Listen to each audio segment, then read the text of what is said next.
স্বাগত জানাই আপনাদের ভূমধ্যসাগরের বুকে এক জাদুকরী রাজ্যে, যেখানে প্রতিটি কোণে লুকিয়ে আছে বিলাসিতা, ইতিহাস আর অবিশ্বাস্য সৌন্দর্য। আজ আমরা এক অসাধারণ যাত্রায় বের হচ্ছি। মোনাকো পৃথিবীর দ্বিতীয় ক্ষুদ্রতম দেশ, কিন্তু যা তার আকারকে ছাড়িয়ে গেছে তার আভিজাত্য আর মনোমুগ্ধকর বৈশিষ্ট্যের জন্য। মোনাকো ফ্রান্সের দক্ষিণ পূর্ব প্রান্তে অবস্থিত একটা স্বাধীন নগর রাষ্ট্র। এর আয়তন মাত্র 2.02 বর্গ কিলোমিটার, যা একে ভ্যাটিকান সিটির পর বিশ্বের ক্ষুদ্রতম দ্বিতীয় রাষ্ট্র হিসেবে গড়ে তুলেছে। কিন্তু এই ছোট্ট ভূখণ্ডেই রয়েছে এক জমজমাট জীবনযাত্রা, যা বিশ্বজুড়ে মানুষকে আকর্ষণ করে। মোনাকোর ইতিহাস প্রায় 700 বছরের পুরনো এবং এর শাসনভার এখনো গ্রিমাল্ডি পরিবারের হাতে। 1297 সাল থেকে এই পরিবার মোনাকো শাসন করে আসছে। এই রাজতন্ত্রের সবচেয়ে বিখ্যাত অধ্যায়গুলোর মধ্যে একটি হলো আমেরিকান অভিনেত্রী গ্রেস কেলির সাথে প্রিন্স রেইনিয়ান তৃতীয়ের বিয়ে। তাদের এই রাজকীয় বিবাহ বিশ্বজুড়ে মোনাকোকে এক বিশেষ পরিচিতি এনে দিয়েছিল। আজও গ্রেমেলডি পরিবার মোনাকোর সংস্কৃতি এবং ঐতিহ্যের এক অবিচ্ছেদ্য অংশ।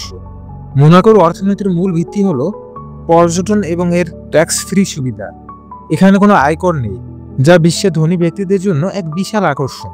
এর বিখ্যাত মন্টে কার্লো ক্যাসিনো শুধু একটি জুয়ার আড্ডাই নয়, এটি মোনাকোর আভিজাত্য ও ঐতিহ্যের প্রতীক। প্রতি বছর হাজার হাজার পর্যটক এখানে ভিড় করেন, এর জাঁকজমকপূর্ণ জীবনযাত্রা উপভোগ করেন। এছাড়াও ফ্যাশন, গহনা এবং উচ্চমানের সেবা প্রদানকারী ব্যবসাগুলো মোনাকোর অর্থনীতিকে সচল রাখে। মোনাকোতে দেখার মতো অনেক কিছুই আছে। মন্টে কার্লো ক্যাসিনো, যা তার স্থাপত্য ও বিলাসবহুল পরিবেশের জন্য পরিচিত। প্রিন্স প্যালেস অফ মোনাকো, গ্রিমাল্ডি পরিবারের সরকারি বাসভবন, যেখানে প্রতিদিন সকালে গার্ড পরিবর্তনের মনোমুগ্ধ দৃশ্য দেখা যায়। ওশানোগ্রাফিক্স মিউজিয়াম, এই সমুদ্র জাদুঘরটি সামুদ্রিক জীবন সম্পর্কে জানতে একটি চমৎকার জায়গা।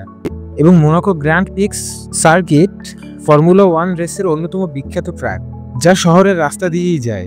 এছাড়াও মোনাকোর রুটোবোস বাগান, জাপানি গার্ডেন এবং এর মনোমুগ্ধকর সমুদ্র সৈকতগুলো পর্যটকদের মন কাড়ে।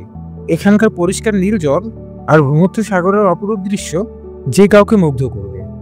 মোনাকোর জীবনযাত্রা অত্যন্ত দ্রুত ও বিলাসবহুল।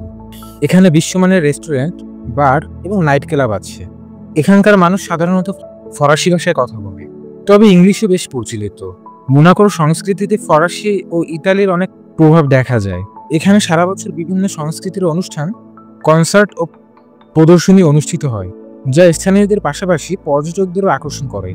মোনাকো শুধু একটি দেশ নয়, এটি একটি স্বপ্ন, যেখানে বিলাসিতা, ইতিহাস এবং প্রাকৃতিক সৌন্দর্যের এক অনন্য মিশ্রণ তৈরি করেছে। এর ছোট আকার যেন জাঁকজমকার আকর্ষণকে আরো বাড়িয়ে দিয়েছে। আপনি যদি বিলাসিতা আর সংস্কৃতির অসাধারণ দৃশ্যের সন্ধানে থাকেন, তাহলে মোনাকো আপনার জন্য একটি আদর্শ গন্তব্য। তো বন্ধুরা, আমাদের এই ভিডিওটি যদি আপনাদের ভালো লেগে থাকে, তাহলে ভিডিওটিকে একটি লাইক দিয়ে চ্যানেলটি সাবস্ক্রাইব করুন এবং আপনাদের মূল্যবান মতামত কমেন্টে জানাতে ভুলবেন না। তো আজ আসি, দেখা হবে পরবর্তী ভিডিওতে।